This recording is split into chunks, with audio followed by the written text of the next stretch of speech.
नमस्कार दोस्तों, केमिस्ट्री के मोस्ट इंपॉर्टेंट क्वेश्चन को देख लेते हैं जो कॉम्पिटिटिव एग्जाम में कई बार पूछे जाते हैं। ठीक है, फर्स्ट क्वेश्चन है the chemical substance present in bones and teeth. अब देखिए, ऐसा कौन सा सब्सटेंस है जो बोन्स और टीथ में प्रेजेंट होता है। तो हम सबको पता है कि कैल्शियम जो है वो प्रेजेंट होता है, पर मैं अगर आपसे पूछूं कि कैल्शियम का कौन सा फॉर्म बोन्स और टीथ में, ऐसा नहीं होता कि ऑप्शन में आपको कैल्शियम दिया जाएगा, सिर्फ कैल्शियम नहीं दिया जाएगा, चारों ऑप्शन में आपको कैल्शियम दिखाई देगा। तो उसमें से कैल्शियम का कौन सा फॉर्म जो है वो बोन्स एंड टीथ में प्रेजेंट होता है। तो इसमें प्रेजेंट होता है गाइस, सॉरी मैं लाल पेन ले लेता हूँ, रेड पेन। तो इसमें गाइस प्रेजेंट होता है कैल्शियम फॉस्फेट। इसका फार्मूला Ca3PO4/2। ठीक है, तो ये है कैल्शियम फॉस्फेट। तो ये कैल्शियम फॉस्फेट जो है वो हमारे बोन्स और टीथ में प्रेजेंट होता है। तो ये फॉस्फेट ध्यान में रखना, कैल्शियम तो आप सबको पता होता है, पर कैल्शियम का कौन सा फॉर्म प्रेजेंट होता है, तो कैल्शियम फॉस्फेट यानी Ca3PO4/2 इसका फॉर्मूला है। ठीक है, नेक्स्ट क्वेश्चन देखते हैं। अब इस क्वेश्चन में देखिए maximum permissible limit of copper in drinking water. अब यहाँ पे पूछा गया है गाइस, अब देखिए ड्रिंकिंग वाटर परमिसिबल लिमिट जो होती है वो EPA की होती है, WHO की होती है, इंडियन स्टैंडर्ड होती है। अलग अलग देशों में अलग अलग प्रकार के स्टैंडर्ड लिए जाते हैं।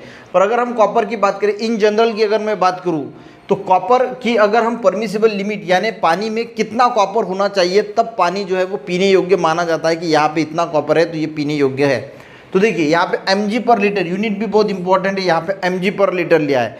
इसको ही हम गाइस ppm भी बोलते हैं, ये भी ध्यान रखना। mg पर लीटर को ही हम ppm बोलते हैं। ये भी कभी कभी पूछा जाता है कि mg पर लीटर का दूसरा नाम क्या है, तो इसको बोला जाता है पार्ट्स पर मिलियन। ठीक है, अब गाइस इसकी परमिसिबल लिमिट होती कितनी है, तो देखिए यहाँ पे एक वर्ड आया है मैक्सिमम परमिसिबल लिमिट। तो मैक्सिमम का मीनिंग होता है कि ज़्यादा से ज़्यादा जो है वो कितनी लिमिट हो सकती है। ऐसे एग्जाम्पल हम बोलते हैं कि कोई इंसान है, उसके पास 100 रुपये उसके जेब में है, पर ज़्यादा से ज़्यादा कितने निकलेंगे, एक अंदाज़ा है कि भाई 500 रुपये निकलेंगे, और कम से कम यानी 100 रुपये होंगे और ज़्यादा से ज़्यादा 500 होंगे।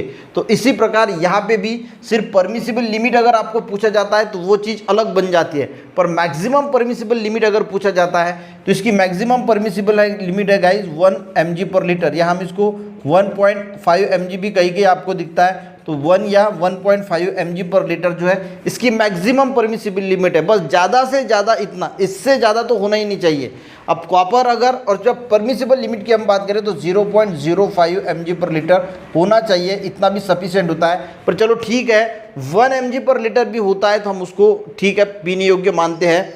तो ये हो गई गाइस इसकी परमिसिबल लिमिट। ठीक है, अब गाइस कॉपर अगर ज़्यादा हो गया, इससे अगर इस लिमिट से अगर ज़्यादा हो गया तो होता क्या है, बहुत ज़्यादा साइड इफेक्ट नहीं होते, डायरिया हो सकता है, आपको वोमिटिंग हो सकती है बस, या फिर मस्कुलर क्रैम्प वगैरह आ सकता है। तो इससे ज़्यादा जो है वो कुछ नहीं होता। ठीक है, नेक्स्ट है heavy metal pollution of water is caused by. देखिए वाटर में पोल्यूशन तो हर प्रकार का होता है, कचरे का होता है, हर प्रकार का होता है, पर उसमें हेवी मेटल जो मिलते हैं, पानी है तो पानी में जो हेवी मेटल मिलते हैं तो उसका मेन कॉज क्या है, उसका मेन रीज़न क्या है। तो सबसे ज़्यादा जो सबसे पहले गाइस हमें हेवी मेटल को समझना होगा।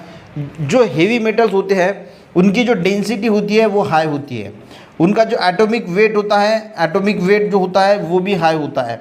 उसके बाद एटॉमिक नंबर भी ज़्यादा होता है, एटॉमिक नंबर भी हाई होता है, एटॉमिक वेट भी ज़्यादा होता है, और डेंसिटी भी जो है उसकी हाई डेंसिटी होती है। ठीक है, सभी चीज़ें जो हाई होती है।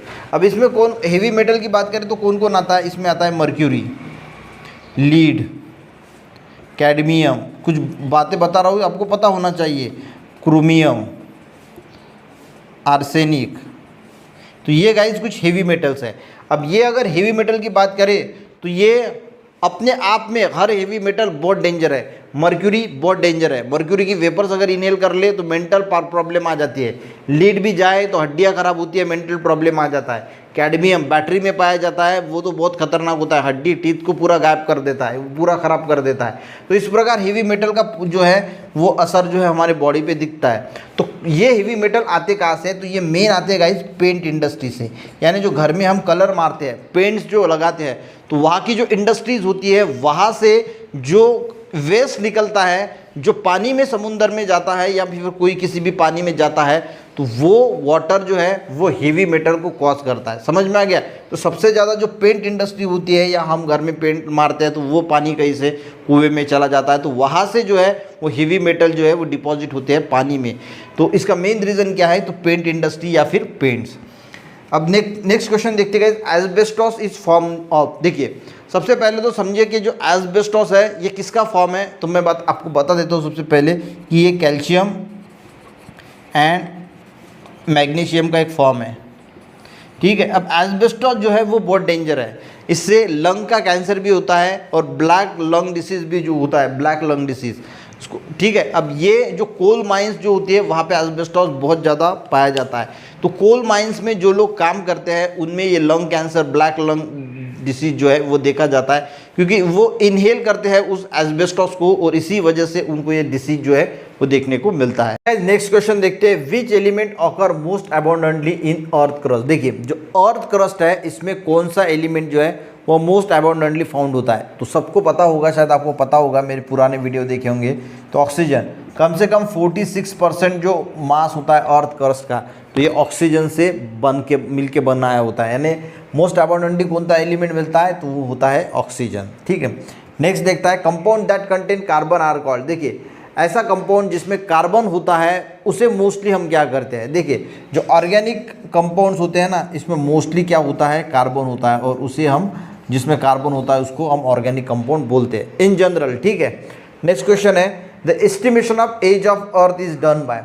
जो अर्थ है इसका जो एज निकाला जाता है वो किस प्रोसेस से निकाला जाता है या क्या बोलते हैं उसको, तो उसको बोला जाता है गाइज यूरेनियम डेटिंग। अब यहाँ पे आप कंफ्यूज हो सकते हो, अब कंफ्यूज कहाँ पे हो सकते हो, कंफ्यूज हो सकते हो गाइज कार्बन डेटिंग पे। एक होता है कार्बन डेटिंग, जो यूरेनियम डेटिंग होता है इससे हम अर्थ का एज निकाल सकते हैं, और जो कार्बन डेटिंग होता है इससे हम अगर कोई रॉक है या कोई फॉसिल्स है तो ये कितने पुराने हैं इसका एज कितना है वो निकाल सकते हैं।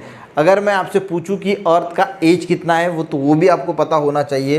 अर्थ का एज है 4.543 बिलियन ईयर्स, यानी हमारी जो अर्थ है वो 4.543 बिलियन ईयर्स की इसकी एज है, ठीक है। ये भी आपको ध्यान में रखना है, ठीक है। नेक्स्ट क्वेश्चन देखते हैं, the group displacement law is propounded by. अब जो ग्रुप डिस्प्लेसमेंट लॉ है तो सबसे पहले ये ग्रुप डिस्प्लेसमेंट लॉ क्या है वो समझ लेते हैं। देखिए कोई भी रेडियो एक्टिव एलिमेंट है तो उसमें से अल्फा पार्टिकल्स निकलते हैं, बीटा पार्टिकल्स निकलते हैं और गैमा पार्टिकल्स निकलते हैं। मान के चलो कि ये एक्स जो है वो रेडियो एक्टिव एलिमेंट्स है। अब इसमें से जब अल्फा पार्टिकल्स निकलेगा तो जो new element radio active form होगा, तो इसका मान के चलो कि एटॉमिक वेट है 4 और इसका एटॉमिक मास है एग्जाम्पल के तौर पे 10, तो इसका जो एटॉमिक वेट है वो 2 से कम हो जाता है, तो इसका होगा 2 और इसका 4। यानी देखिए ग्रुप ऑफ डिस्प्लेसमेंट लॉ क्या है कि जो रेडियो एक्टिव एलिमेंट है इसमें से जब अल्फा पार्टिकल्स निकलता है तो एटॉमिक नंबर 2 से कम हो जाता है और मास नंबर 4 से कम हो जाता है। यानी ये 4 है तो ये 2 हो जाएगा, यानी 2 से कम हो गया, और मास नंबर इसका 10 था तो इसका 6 हो जाएगा, यानी 4 से कम हो जाएगा। तो समझ में आ गया? एक बार फिर से बताता हूँ ग्रुप डिस्प्लेसमेंट लॉ। अब ये किसने दिया था, तो ये दिया था सूदी एंड फ्यूजन ने, ठीक है। सूदी एंड फ्यूजन ने इसको प्रोपोन किया था, और आपको ये भी पता होना चाहिए कि लॉ क्या है। तो कोई भी रेडियो एक्टिव एलिमेंट है तो वो alpha beta gamma particles emit करते हैं। जब अल्फा पार्टिकल्स इमिट होता है रेडियो एक्टिव एलिमेंट से तो जो नया एलिमेंट बनता है उसका एटॉमिक नंबर जो प्रीवियस एलिमेंट है उससे 2 से कम होता है और मास नंबर 4 से कम होता है। तो यहाँ पे गाइज हमने मोस्ट इंपॉर्टेंट 8 क्वेश्चन जो है वो अटेंड किए हैं। आपको बहुत कुछ नया सीखने को ज़रूर मिला होगा। तो वीडियो देखने के लिए बहुत बहुत धन्यवाद। मिलते हैं ऐसे ही नेक्स्ट वीडियो में, तब तक के लिए गाइज जय हिंद।